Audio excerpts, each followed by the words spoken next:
We know COVID-19 has caused uncertainty around the world. Of course, what's happening right now can be hard for us adults to understand. It's even tougher for children. So tonight we're trying to alleviate some of their concerns. Jeff Semple is taking questions from kids right across the country to the experts. Brianna and Bryson Rose have been stuck at home for weeks doing crafts to keep busy. And they, like a lot of kids, have a lot of questions. Why can't I go to the candy store? Yeah, and why can't we go to our friend's house? Kids' immune systems are usually pretty great at fighting the virus, but their parents and grandparents are at a greater risk. So we need you at home to stay home for now and keep away from your friends and relatives until the outbreak has gotten under control. Many kids also want to know more about the virus. How did COVID-19 start? Health experts think the virus started in a bat in China. How did the bat from China even get COVID-19 anyways? Bats can carry a lot of different viruses without getting sick. The more close that we get to animals and the more that we disturb their habitat and go where they are, the easier it is for us to get viruses that we didn't know about before. If somebody with the coronavirus touches some clay and then somebody healthy touches that clay, will they get coronavirus? That's my question. Bye.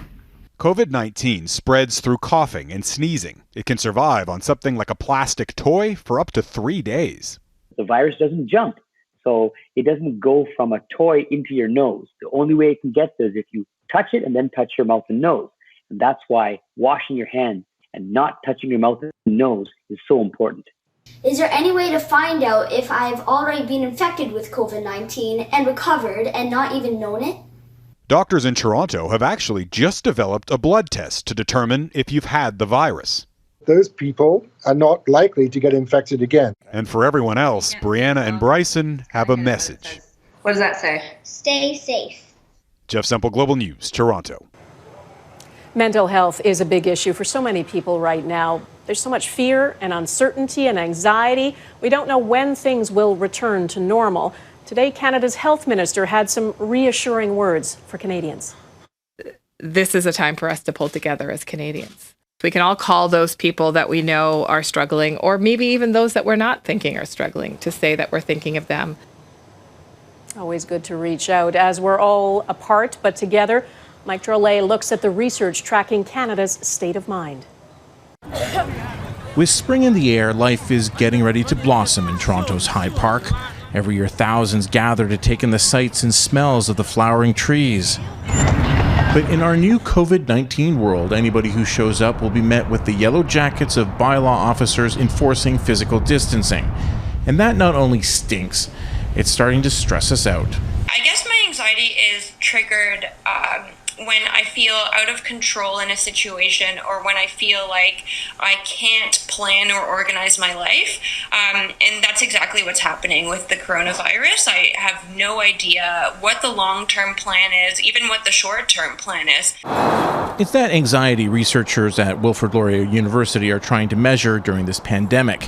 What they found after 1 week in isolation was that while 40% of participants were feeling anxious or nervous nearly every day, those who had been laid off were having a much harder time than people working from home. In fact, breaking down the numbers even more, 30% of laid-off workers report they're feeling depressed nearly every day. Some people are reporting that they find it hard at the psychological or almost existential level to make sense of what's happening. They feel conflicted, they don't understand what's happening in their life. Motivating ourselves to get active is proving to be difficult as well, with 67% happy to do activities most days. Other research suggests to get out of our doldrums, we should be taking cues from the women in our lives. Morale is higher, which is interesting, higher in women than in men. Now, we would have thought the opposite because women are more likely to be single parents and things like that.